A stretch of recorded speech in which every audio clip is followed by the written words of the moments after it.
చూస్ country delight, live better. ఇప్పుడే country delight app ని download చేసుకోండి.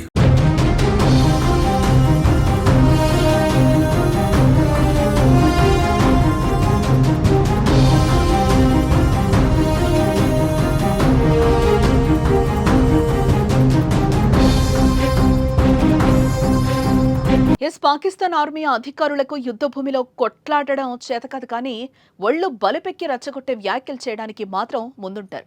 తాజాగా మరో పాక్ మిలిటరీ అధికారి భారత్పై విషం చిమ్ముతూ తాము ఉగ్రవాదులం ఒక్కటే అని మరోసారి నిరూపించుకున్నాడు. ఆ ఆర్మీ అధికారి ఎవరు, ఏం మాట్లాడారు అనే విషయాలు తెలుసుకునే ముందు ఉగ్రదాడికి ప్రతీకారంగా పాక్కు వెళ్లే సింధు జలాలను భారత్ నిలిపేశాక లష్కరే తోయిబా చీఫ్ హఫీజ్ సయీద్ చేసిన వ్యాఖ్యలు ఒకసారి విందాం మనం.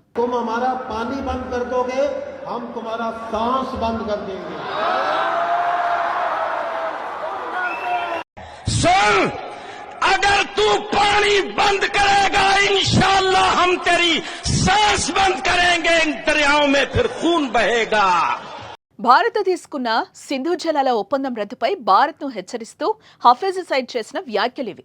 మీరు మా నీటి నిలిపేస్తే మేం మీ ఊపిరిని ఆపేస్తామంటూ ఆ ఉగ్రనేత బెదిరించే ప్రయత్నం చేశాడు. అచ్చం వాళ్లనే పాక్ ఆర్మీ ప్రతినిధి లెఫ్టినెంట్ జనరల్ అహ్మద్ షరీఫ్ చౌదరి మాట్లాడాడు.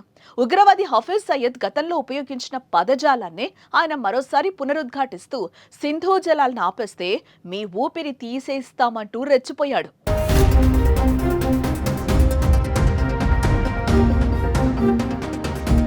అహ్మద్ షరీఫ్ చౌదరి మాటలు పాకిస్తాన్ బరి తెగింపుకు మరో నిదర్శనం. భారత్ ను రెచ్చగొట్టే విధంగా ఇలా కారు కూతలు నెల రోజులుగా కూస్తూనే ఉన్నాడు. యుద్ధం చేస్తే మాత్రం మోకరిల్లుతున్నారు. భారత్ దాడులకు భయపడి కాళ్లబేరానికి వచ్చారు. కానీ ఇలాంటి బలుపు మాటలు మాత్రం వారి నోటి నుంచి వస్తున్నాయి.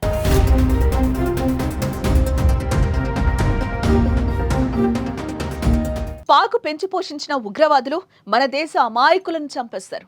పహల్గాంలో 27 మందిని అన్యాయంగా కాల్చారు. భార్యల ముందే భర్తల ప్రాణాలు తీశారు. దీనికి ప్రతీకారంగా ఆపరేషన్ సింధూర్ కు ముందే పాకిస్తాన్ కు సింధు జలాల రూపంలో భారత్ చావు దెబ్బ కొట్టింది. ఉగ్రదాడి జరిగిన మరునాడే సింధు జలాల ఒప్పందాన్ని నిలిపివేస్తుంది. అంతేకాదు నీరు రక్తం ఒకేసారి ప్రవహించవంటూ మోదీ సంచలన వ్యాఖ్యలే చేశారు.